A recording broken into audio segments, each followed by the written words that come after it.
Muchas gracias por esta invitación a tener una conversación con ustedes. Yo voy a hacer una exposición breve.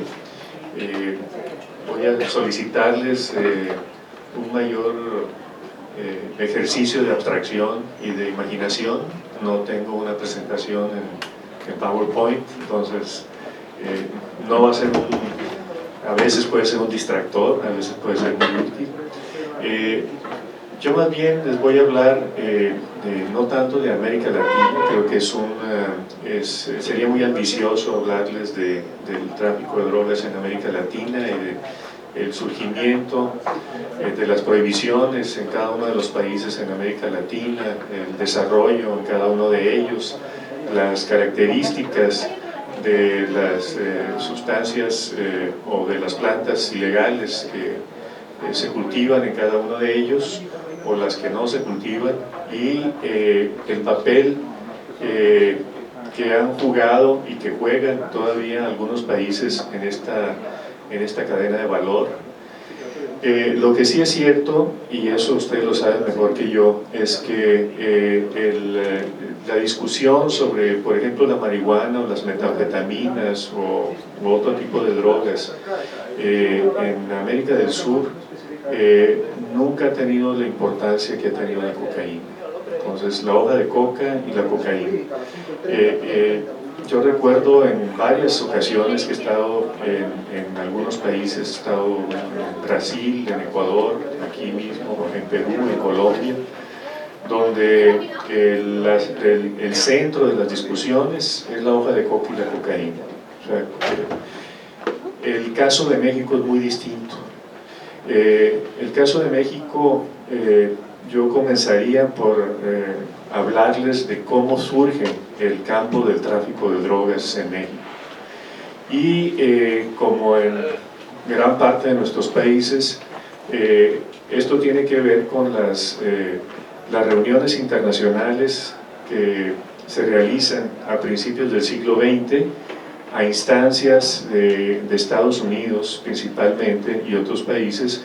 con un objetivo muy concreto. Era controlar el mercado del opio y los derivados del opio, principalmente. Y para eso se hace una primera reunión en Shanghái en 1909, donde se reúnen alrededor de unos 12 países y se presentan estas discusiones, y no se logran muchos resultados en ese entonces, pero se coloca la primera piedra para construir el andamiaje internacional prohibicionista que conocemos hoy en día. Evidentemente, con el transcurso de los años hubo otra serie de reuniones para finalmente, en la década de los 60, en 1961, la primera convención de Naciones Unidas, luego en 71 otra convención y en 88 la tercera. Y estas tres últimas convenciones son las que concentran la reglamentación internacional que se le sugiere, algunas veces por la vía diplomática y otra no tan diplomática, al resto de los países para que las adopten. Desde principios del siglo XX, con estas primeras reuniones internacionales, hubo países que empezaron a aprobar leyes en el sentido de prohibir, ya sea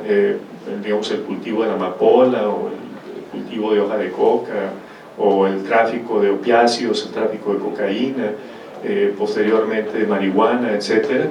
Y las legislaciones se fueron dando en momentos muy distintos en los diferentes países, dependiendo justamente de la importancia de las sustancias que se tenían como objetivo principal para esas prohibiciones. En el caso, por ejemplo, de Estados Unidos, en 1914 hay una ley muy importante que es la ley Harrison,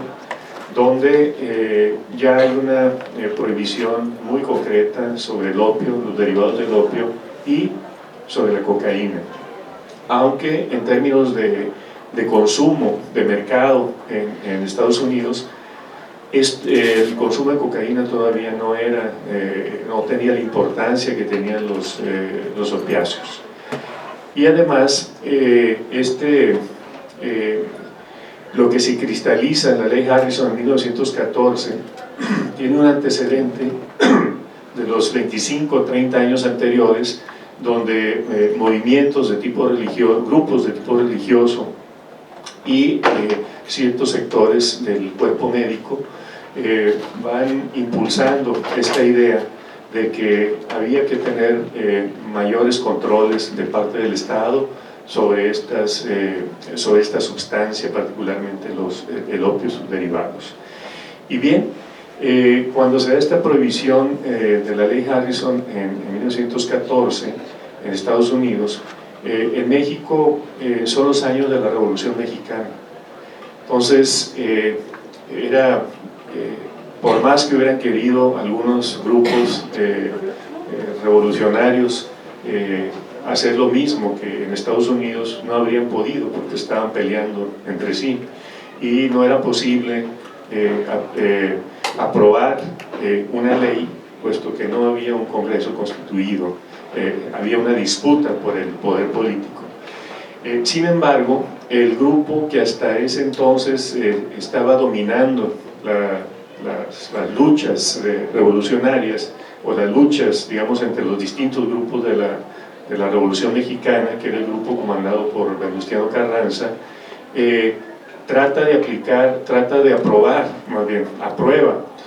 pero trata de aplicar esa disposición legal de prohibición del opio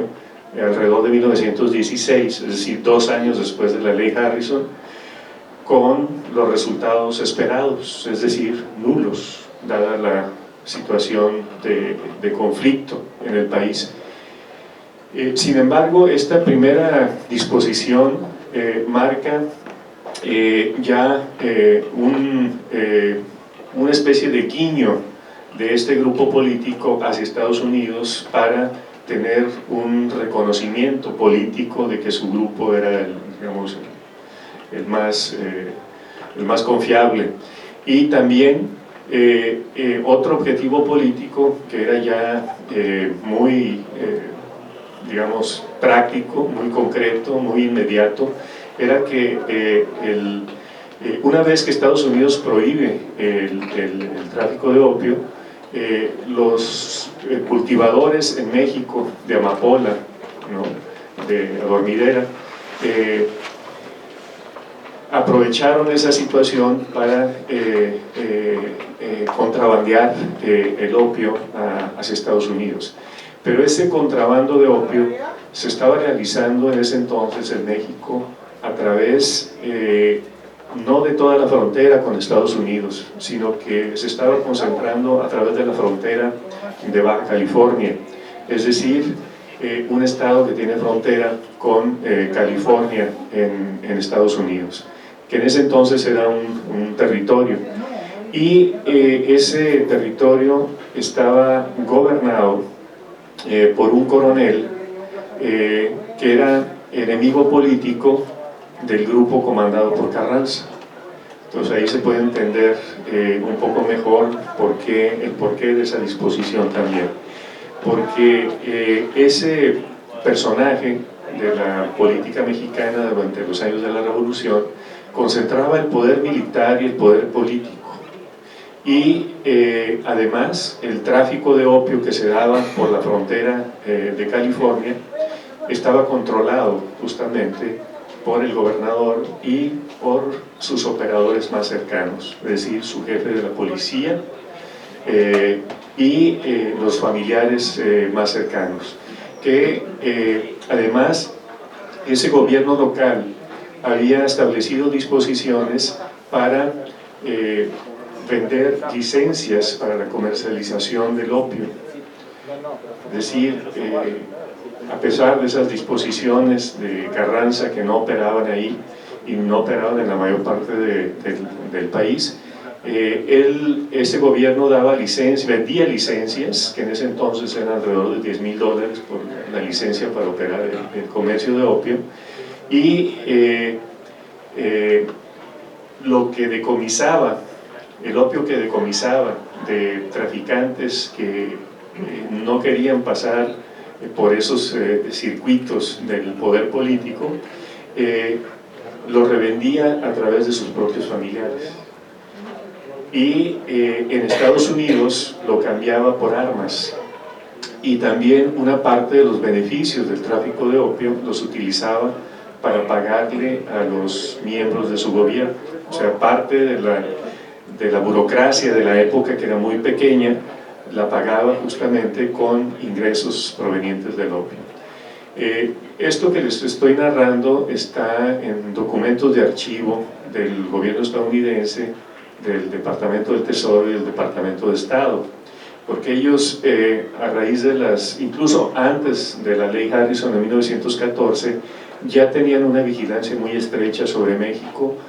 sobre la producción de adormidera en el país, es decir, ubicar las zonas de cultivos de amapola y de quienes estaban procesando el opio para fumar y para contrabandear hacia Estados Unidos. Y lo que veían era ese control político del negocio del tráfico de drogas. Esta situación, lejos de desaparecer una vez que termina la Revolución Mexicana y se va configurando el nuevo Estado postrevolucionario, y va adquiriendo las características que conoceremos después, con el surgimiento de un ejército de origen popular, surgido de la Revolución Mexicana, el surgimiento de generales que no fueron al colegio militar, sino que se hicieron en la lucha revolucionaria, y que tomaron, o digamos, empezaron a tener los principales puestos de poder político, desde presidente hasta gobernadores y presidentes municipales. Esa concentración de poder también en la figura presidencial, es decir, el poder ejecutivo como el poder principal, que además dominó al poder legislativo y al judicial durante los 71 años de predominio del partido que surge después de la Revolución en 1929 y que tiene 3 nombres desde el 29 para terminar en el Partido Revolucionario Institucional. Es decir, un partido que hegemoniza la vida política de México durante 71 años,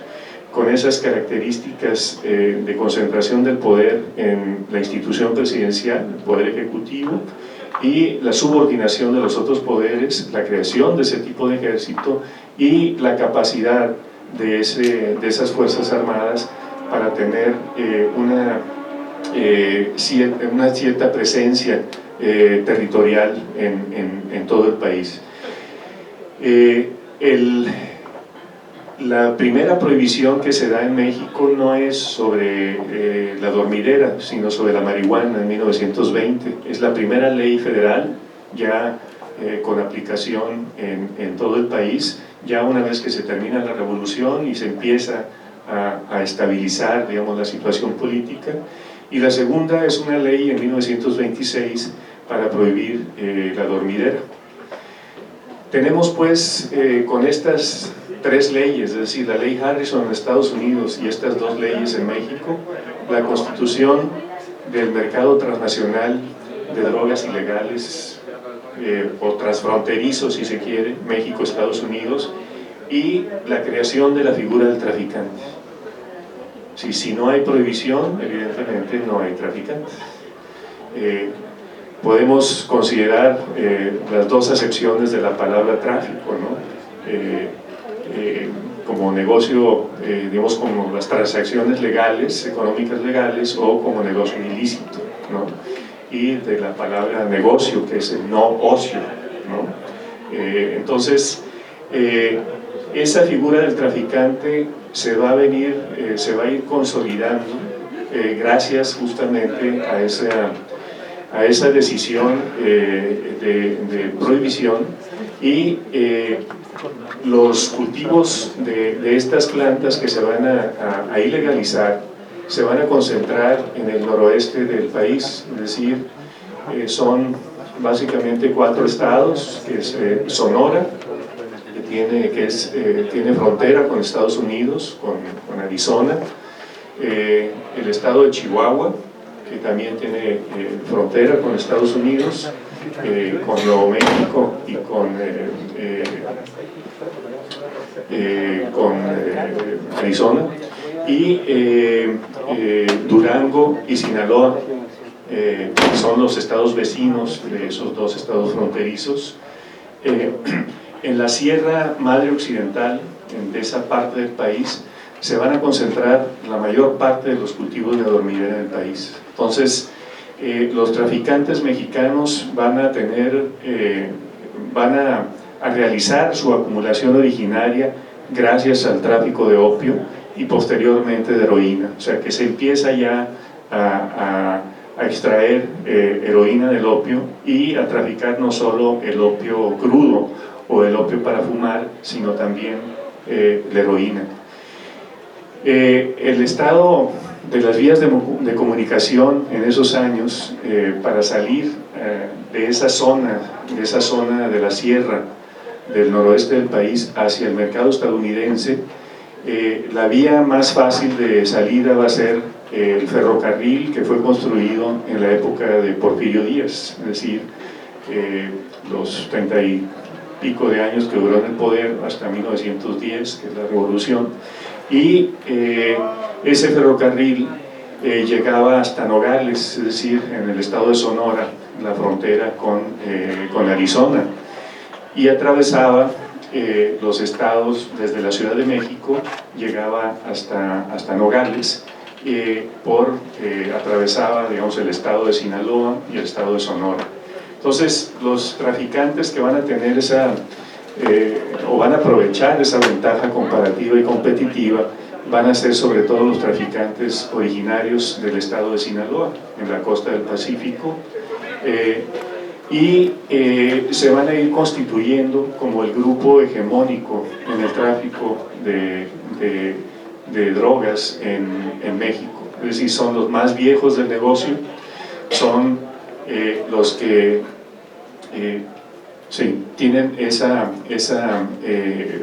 van a tener esa facilidad, digamos, y la van a aprovechar hasta nuestros días. Seguramente ustedes han oído hablar de la organización criminal Sinaloa,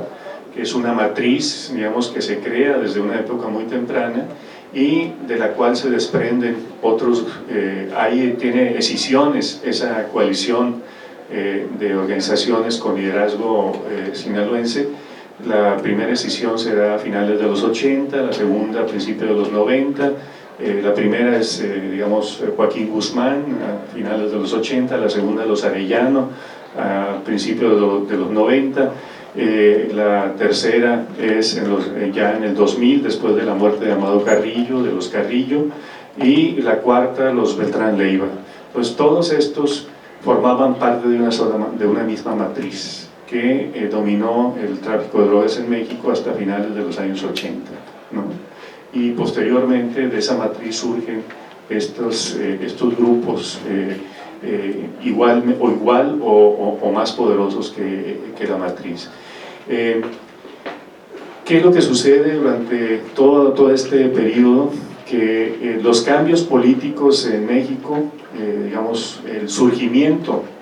lo que yo les mencionaba de los inicios de los años de la revolución, de este control de parte del poder político del negocio del tráfico de drogas, va a continuar después de la revolución, pero de una manera mucho más consolidada y de una manera más institucionalizada, donde desde el poder central se tenía el control sobre los gobernadores y a su vez ciertos gobernadores tenían más inclinaciones o eran más proclives a entrar en negocios ilegales, además de los legales que podían hacer desde esas posiciones de poder. Esto se va a ir modificando en la medida en que se va modificando el propio Estado mexicano y se llega, digamos, a los años 80, cuando el PRI empieza a perder posiciones de poder en el nivel local, en el nivel municipal, y empezamos a ver una reconfiguración política distinta en el país, que empieza en los municipios. En 89 es la primera gubernatura que adquiere la oposición política después de la revolución, y en 2000 la oposición política llega a la presidencia. En todo ese periodo de los años 80 al 2000, lo que vemos es una reconfiguración completa del poder político en México, donde distintos partidos tienen posiciones de poder en gubernaturas, presidencias municipales, en la presidencia de la República, en congresos locales, en el Congreso de la Unión, y que eso va a modificar la relación que se tenía de control sobre las organizaciones criminales. Es decir, las organizaciones criminales dedicadas al tráfico de drogas van a adquirir una mayor autonomía respecto del poder político, y entonces es cuando viene esa espiral de violencia que empezamos a conocer. No es un fenómeno que se da de la noche a la mañana, es un proceso que se va sedimentando, y hay momentos digamos más álgidos que han sido del mediados de 2008 a mediados de 2011, donde la curva de violencia se dispara de una manera brutal, ¿no? Entonces, lo que quiero que quede aquí, digamos, en la mente de ustedes es que pasamos de un sistema autoritario donde el control del tráfico de drogas se tenía a través del poder político, es decir, los traficantes no surgieron, no fue un campo ajeno al poder político, surgió como parte de la estructura de poder, pero subordinado al poder político, y en ese sentido el poder político podía contenerlos, pero también protegerlos. En la época de transición política, que en la que estamos todavía, ¿no? En esta época, digamos, de alternancia en el poder, ese estado autoritario desapareció para dar lugar a una configuración política donde el poder central puede establecer ciertas directrices, ciertas medidas en términos de seguridad o de política de drogas, que no necesariamente son aplicadas por los poderes locales de distinto partido político. Entonces, esta situación fue aprovechada por las organizaciones criminales que ya habían adquirido un gran poder económico y, por supuesto, un poder en términos de armas, un poder bélico, para tratar de establecer nuevas reglas del juego en la relación con el poder político. Y es una situación en la que estamos en este momento en México. Muchas gracias.